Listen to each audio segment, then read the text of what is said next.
अभी एनसीईआरटी की किताबों से कई चैप्टर रिमूव किए गए, डार्विन की थ्योरी ऑफ इवोल्यूशन भी हटा दी गई। अब एक काम करो, न्यूटन आइंस्टाइन को भी हटा दो, सोक्रेटिस, प्लूटो, ब्रूनो और राइट ब्रदर्स सबको हटा दो। फिर धरती को उठाकर रखो सांप के फन पर, फिर सूरज को उठाकर बैठाओ घोड़ों के रथ पर, और फिर लगवाओ धरती के चक्कर, और फिर आए सुनामी तो बैठाओ किसी साधु को जो चुल्लू भरे और पी जाए समुंदर को। जब ताप बढ़े तो निकलवाओ सूर्य को किसी बंदर से और बनाओ दिन को रात। विज्ञान को निकाल दो किताब से और उसमें भर दो एक वैज्ञानिक कपोल कल्पित कहानियां और बैठाओ पाखंड को सर पर, ताकि तुम्हारी सियासत बरकरार रहे। झूठा खबर, एनसीईआरटी ने विकासवाद के सिद्धांत को नहीं हटाया है। यह 11वीं और 12वीं विज्ञान स्ट्रीम के पाठ्यक्रम में है। साथ ही इस सिद्धांत को भारत में प्रतिबंधित नहीं किया गया था। यदि कोई बच्चा इच्छुक है तो वह इसे सीख सकता है। साथ ही यह व्यक्ति अनावश्यक रूप से सनातन धर्म पर प्रहार करता है, वह भी विकासवाद के सिद्धांत की बात पर, जब चार्ल्स डार्विन का जन्म भी नहीं हुआ था। भगवान विष्णु के अवतारों के सिद्धांत को समझाया गया था। अब जरा भटके हुए छात्र और सनातनी छात्र में अंतर देखिए। ऐसी नहीं आ जाती है जो 100% इसको क्रॉस कर रही हो कि ये उस टाइम वैलिड नहीं है, तो तब तक हमें इसको ही मानना चाहिए। क्योंकि उस टाइम 1859 में जब उन्होंने बुक अपनी पब्लिश करी थी, उस टाइम पे जितनी भी थ्योरीज आई थी सबसे ऑथेंटिकेट इसको ही माना गया है। और अभी भी ऐसी कोई भी थ्योरी नहीं है इन फ्यूचर में जो इसको ये कहे कि हाँ हमारे पास इससे ज़्यादा बेस्ट थ्योरी है कि ये सर के जो भी उनके डार्विन्स की जो भी कॉन्सेप्ट हैं वो उसको क्रॉस करती हो। थ्योरी का लिखना चालू किया उन्होंने 1835 से, और उन्होंने बुक अपना लिखा 1852 में।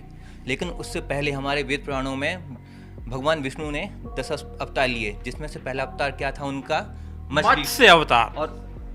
और डार्विन थ्योरी ये कहती है कि सबसे पहले जो हमारे क्या हुआ है, वो हुआ है जीवन पनपा है। वो कहाँ पनपा है? पानी के अंदर। उसके बाद कहाँ निकल गया वो? पानी के बाहर। कुछ पानी में रहा है, कुछ वहाँ रहा है, जमीन पे रहा है। तो दूसरा अवतार कौन सा आता है हमारा? कुर्म अवतार, मतलब कौन सा? कछुए का अवतार। तो वो कहाँ है? उभयचर है, पानी में भी रह रहा है और जमीन पर भी रह रहा है। ठीक है। उसके बाद हमारा कौन सा? अब जैसे ये पानी पे आए, ठीक है, ये डार्विन कहता है पहले मछली बने, मछली फिर पानी फिर जमीन।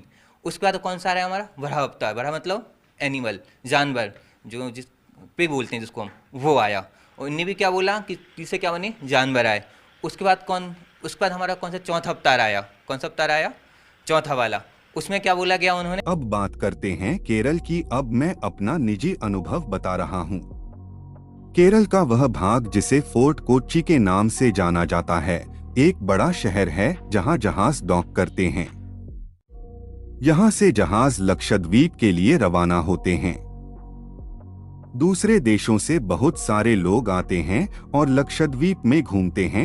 अधिकांश पर्यटक जहाज के माध्यम से यात्रा करते हैं। और यहाँ ट्विस्ट आता है कि एक जहाज है जिसे एमवी कवारत्ती के नाम से जाना जाता है। एमवी कवारत्ती जहाज के अंदर मस्जिद है। क्या आप कल्पना कर सकते हैं कि एक जहाज के अंदर मस्जिद हो सकती है? मैं सचमुच बहुत चौंक गया था। साथ ही यह मेरा पहला मौका था जब मैंने किसी जहाज में रात बिताई। मैं आम तौर पर रात के खाने के लिए जा रहा था।